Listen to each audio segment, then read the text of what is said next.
Friend, आपका स्वागत है हमारे YouTube चैनल में। तो हम पढ़ रहे हैं 11th क्लास का इकोनॉमिक्स का मतलब अर्थशास्त्र का चैप्टर नंबर 1 परिचय। ये भाग 4 है। अगर आपने और भाग नहीं देखे हैं तो जल्दी से जल्दी डिस्क्रिप्शन में लिंक दे रखे हैं, आप देख सकते हैं। चलो अब हम चैप्टर शुरू करते हैं। तो इसमें सबसे पहले हम पढ़ेंगे अर्थव्यवस्था की केंद्रीय समस्याएं।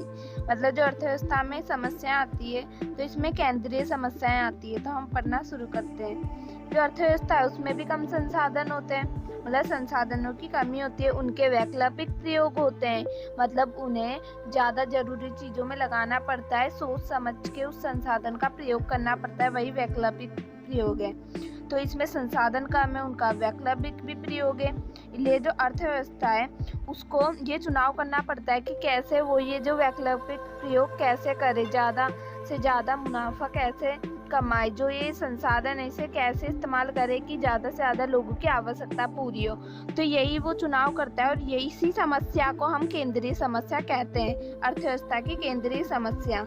और इस अगर हम बुक के लैंग्वेज में इसे कहेंगे तो हम कह सकते हैं संसाधनों के आवंटन की समस्या, मतलब जो संसाधन होते हैं उन्हें बांटने की समस्या या सीमित संसाधनों के वैकल्पिक प्रयोग में चयन की समस्या। मतलब जो कम संसाधन उनके सोच समझ के जो प्रयोग करते हैं हम उसके बारे में हमें चुनाव करना पड़ता है, सोचना पड़ता है। तो ये समस्या ही हमारी केंद्रीय समस्या कहलाती है।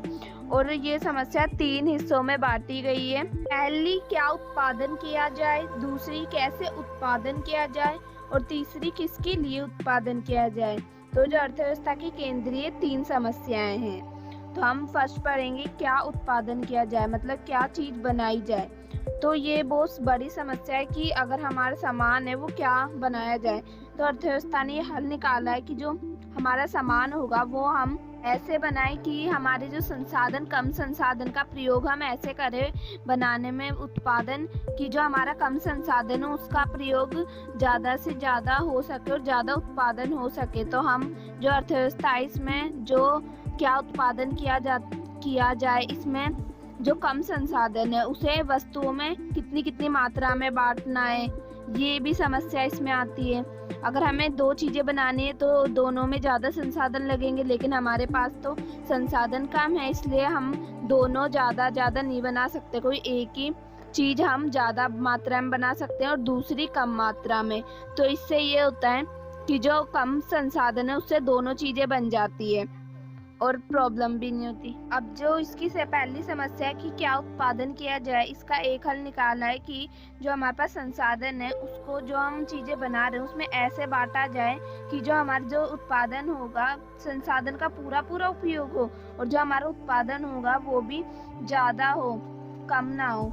जितना हमने यूज किया है उतना तो होना ही चाहिए। तो अब हम सेकंड पढ़ेंगे कैसे उत्पादन किया जाए, मतलब हम कैसे उत्पादन करें, उस चीज़ का कैसे उत्पादन करें। तो अर्थव्यवस्था में भी ये समस्या आती है कि जो हम उत्पादन करेंगे वो कैसे करें। तो ये भी एक बड़ी प्रॉब्लम है। तो इसका एक सॉल्यूशन है। इसका कारण क्या है? इसका कारण है कि जो वस्तु है हमारे पास वो ज़्यादा नहीं है और जो हमारे पास तकनीकें हैं वो भी कम है। तो हम ज़्यादा का कैसे उत्पादन करें।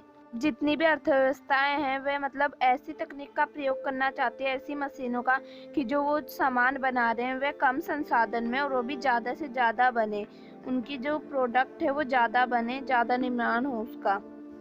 इसलिए जो अर्थव्यवस्था है उसके जो उत्पादन है उसके अनेक तरीके मतलब चुनाव करना पड़ता है उन्हें कि कैसी मशीन हम बनाएं कि जिससे ज़्यादा उत्पादन हो।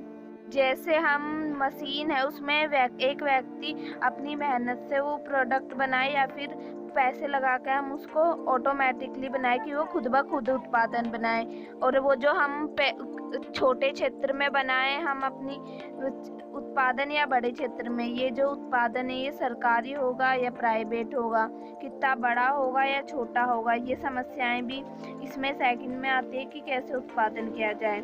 इसमें समस्या आती है क्योंकि इसमें संसाधन कम है और इसलिए जो हमारी तकनीक है वह भी पुरानी होती है, हम उसमें ज़्यादा संसाधन जोड़ नहीं सकते क्योंकि कम है। तो हमें चुनाव करना ही पड़ता है और ये समस्या पैदा होती है कि कैसे उत्पादन किया जाए।